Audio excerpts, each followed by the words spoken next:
Hello friends, welcome to only mathematics centre.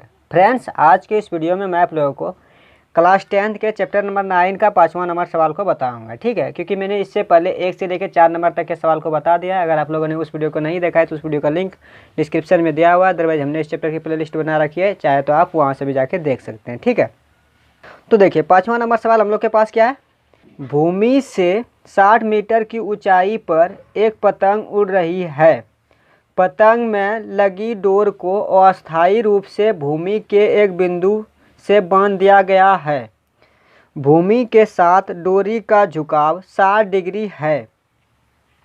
यह मानकर कि डोरी में कोई ढील नहीं है, तो डोरी की लंबाई ज्ञात कीजिए। ठीक है, यह क्वेश्चन है। ठीक, देखिए क्वेश्चन में क्या बोल रहा है कि 60 मीटर की ऊंचाई पर एक पतंग उड़ रही है। ठीक है, और पतंग की जो डोर है उसमें कोई लूज नहीं है, यानी ढील नहीं है। ठीक है, यानी पतंग की डोर में वह एक भूमि के एक खंभे से बंधी हुई। ठीक है, ये डोर जो है बिना ढील के एक स्ट्रीट लाइन में एक भूमि के एक खंभे से बंधी हुई। ठीक है, और भूमि स्तर और पतंग के डोर के बीच 60 डिग्री का कोण बन रहा है। ठीक है, तो बोल रहा है कि डोरी की लंबाई ज्ञात करने के लिए। ठीक है, तो देखिए अगर हम लोग फिगर बनाना चाहें तो इसका फिगर किस तरह बनेगा।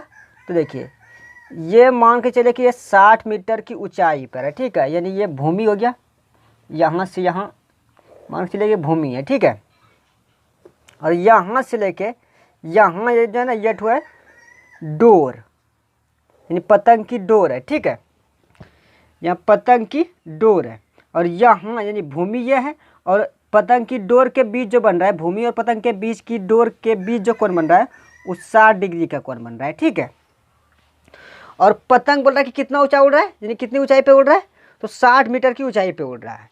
तो यानी ये पतंग की डोर है और ये ऊंचाई है। ठीक है, यानी 60 मीटर की ऊंचाई पे उड़ रहा है। ठीक है, तो ये 60 मीटर है। ठीक है, ये 60 मीटर है। ठीक, तो अब इसमें पूछ रहा है कि पतंग की डोर की लंबाई क्या होगी। ठीक, तो देखिए ये फिगर कुछ राइट एंगल ट्रायंगल की तरह बन रहा है। ठीक है, तो राइट एंगल ट्रायंगल में हम लोग जानते हैं कि क्या क्या होता है, बेस होता है, हाइपोटेनियस होता है और परपेंडिकुलर होता है। ठीक है, तो देखिए फिर एंगल के सामने वाली भुजा हमेशा क्या होती है, एंगल के सामने वाली भुजा परपेंडिकुलर। ठीक है, और राइट एंगल के सामने वाली भुजा हाइपोटेनियस। ठीक है, तो यहाँ देखिए ये एंगल के सामने वाली भुजा है, मान के इसका कुछ नाम देते हैं ए बी और सी। ठीक है, तो देखिए यहाँ एंगल के सामने वाली भुजा ए बी है। ठीक है, तो ए बी हमारा क्या हो जाएगा, परपेंडिकुलर। ठीक है, और राइट एंगल के सामने वाली भुजा हमेशा क्या होती है, तो हाइपोटेनियस। ठीक है, तो ये है डोर की लंबाई। ठीक है, ये इसी को हम लोग को निकालना है कि यानी पतंग की जो डोर है वो कितनी लंबी है। ठीक है, यानी इसको निकालना है। ठीक, तो इसको निकालने के लिए देखिए हम लोग को ये भुजा और ये भुजा सम्मिलित करना पड़ेगा। ठीक है, तो यानी हाइपोटेनियस और परपेंडिकुलर को सम्मिलित करना पड़ेगा। तो हाइपोटेनियस और परपेंडिकुलर किस ट्रायगोनोमेट्रिक रेशियो से रिलेटेड है, तो आप लोग बोलेगा कि साइन और कोसेक से रिलेटेड है। ठीक है, तो आप इस सवाल को दो वे से चल के बना सकते हैं। पहला तो होगा कि साइन से चल के बना सकते हैं, और दूसरा होगा कि कोसेक से चल के बना सकते हैं। ठीक है, लेकिन यहाँ मैं आप लोगों को साइन से चल के बताऊँगा, और बाद में चाहे तो इसको आप कोसेक से भी बना सकते हैं। ठीक है, तो चलिए हम लोग अब इस सवाल को सॉल्व करते हैं। ठीक है, तो सॉल्यूशन लिख देते हैं पहले। ट्रायंगल ए बी सी में, ठीक है, तो ट्रायंगल ए बी सी में, ठीक, यानी हम लोग को ए सी निकालना है। ठीक है, कि माना डोरी की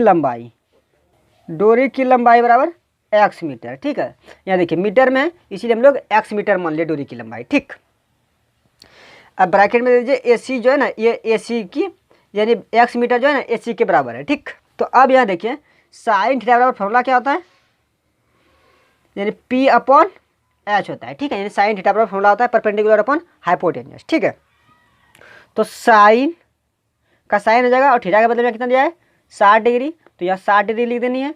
और देखिए p यानी ए बी कितना है, परपेंडिकुलर कितना है, 60 है, और देखिए हाइपोटेनियस इट मीन्स ए सी, यानी यही ना है डोरी की लंबाई, यानी यही ना है हाइपोटेनियस। तो हाइपोटेनियस कितना माने हैं हम लोग को, यानी हाइपोटेनियस यानी डोरी की लंबाई को हम लोग क्या माने एक्स, तो यहाँ क्या लिख देंगे एक्स लिख देंगे, ठीक है। तो अब यह क्या गया sine 60 degree is equal to 60/x आ गया, ठीक है। तो साइन 60 डिग्री का मान क्या होता है √3/2 होता है, ठीक है। अब बराबर क्या आ जाएगा 60/x हो जाएगा, ठीक है। अब आप लोग क्या करना है कि इस जगह क्रॉस मल्टीप्लिकेशन कर देना, यानी इसका गुना इसके साथ और इसका गुना इसके साथ कर देना, ठीक है। तो देखिए जब इसका गुना इसके साथ कीजिएगा क्या आ जाएगा √3 × x हो जाएगा, और उसके बाद फिर इसका गुना इसके साथ कीजिएगा कितना जाएगा 60 दूना 120 हो जाएगा, ठीक है। अब क्या आ गया √3x बराबर 120, ठीक है। तो जब देखिए x को फ्री कीजिएगा तो क्या आएगा 120/√3 आ जाएगा, ठीक है। तो देखिए 120/√3 आ गया, ठीक है। अब इसको और सिंप्लीफाई करना चाहे तो देखिए क्या हम लोग इसको इस तरह लिख सकते हैं √3 गुना √3 गुना 40, ठीक है। यानी 120 को हम लोग इस तरह भी लिख सकते हैं। अब देखिए कैसे, क्योंकि देखिए जब √3 गुना √3 की जगह कितना होगा 3 हो जाएगा, और 3 गुना 40 की जगह कितना होगा ये 4 × 12 120 हो जाएगा, ठीक है। तो हम लोग 120 को इस तरह भी लिख सकते हैं। अब बटे में क्या है √3 है, तो √3 से √3 कट जाएगा, तो x बराबर कितना गया 40√3, ठीक है। तो ये 40√3 जो है तो ये किस में आया मीटर में, ठीक है।